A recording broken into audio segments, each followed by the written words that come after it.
Hey guys, welcome out to the range. I was getting ready to run a different drill for you guys, a different video, and then I was reminded that I needed to do a follow-up or a reminder on maintaining your batteries. I allowed, and we're now in March, I unfortunately allowed this battery to not be addressed come January 1st. I should have done that. I try to change my batteries on my optics out every January 1st, and this one needs to go.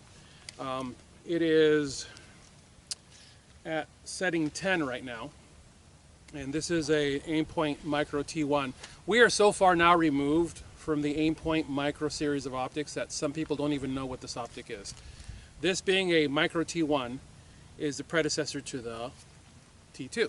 And predecessor to the Acro line of optics, which everyone likes to slap on their handguns. But these things were actually designed for long gun use first.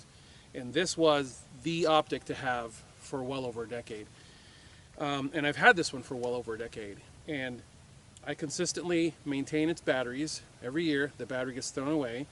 And people always say, they always quote some ridiculous battery life. And several years ago I did a video where I called out the hypocrisy of the industry, and shortly thereafter the owner's manuals on the optics started reflecting the exposure to the reality that you're not going to get 50,000 hours or whatever the stupid number is that people say. Once you reach, like for example, this is setting 8 right now. I can't see the target at all. I've got a couple of targets out in front of me at roughly 13-14 yards. I can't even see those targets on setting 8. If I cup the front of it, I can see the dot. For me to see those targets, 9, 10, I've got to go to setting 10. Once you go from setting 8, which is known as that, I coined the phrase trade show setting, and then started seeing it all over the internet, which was kind of funny.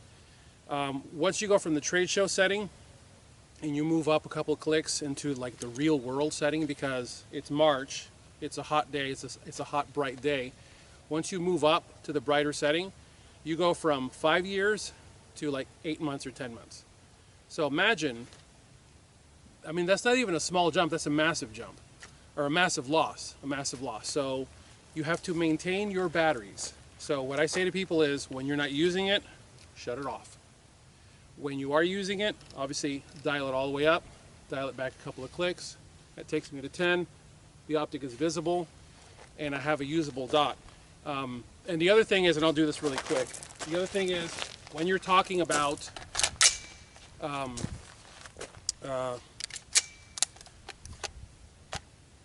there's no nice way to put it. When you're talking about keeping a clean dot versus keeping a scuzzed up dot, this dot is rather on the scuzzy side, but it doesn't really matter, because all I really need is the ability to see the dot superimposed out in front of me. I'm not really so much looking through the tube so much as I am looking with both eyes open at what's out in front of me. Because remember, these are designed for reflex shooting, same with handguns. And this one is downright scuzzy because this one's always on me, and yet I can cleanly see that.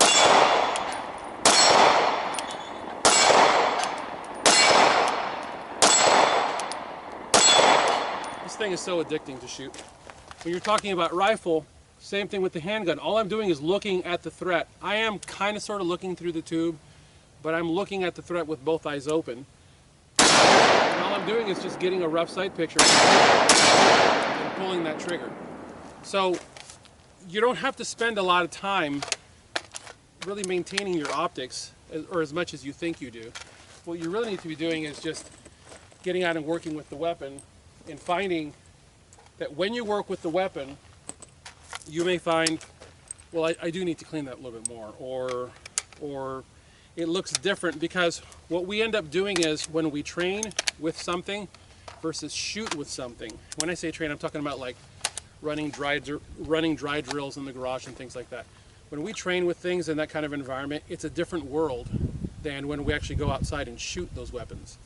And yes, outside is key. Whenever possible, try to get out and shoot, because shooting inside of a veal slot in a range is kind of irritating, and it really just sort of kills the usability of training time. You know, as I speak, I realize there are so many new people that have entered the industry. A lot of what I'm saying to them just goes whoosh, and it becomes more comments in the comment section. But honestly, I have to be thankful that people are paying attention, because I have a customer base that buys slings, and in some cases people don't even understand what they're buying. And I say to all of you, if you need knowledge, just send me an email. Those of you who've sent me emails know I don't just like fire off some canned response.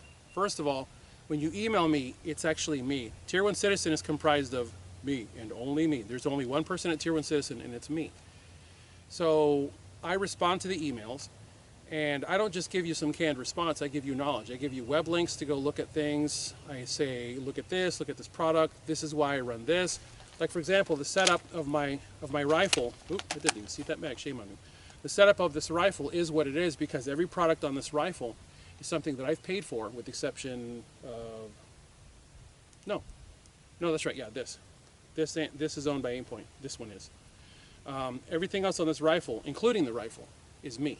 100% funded by me.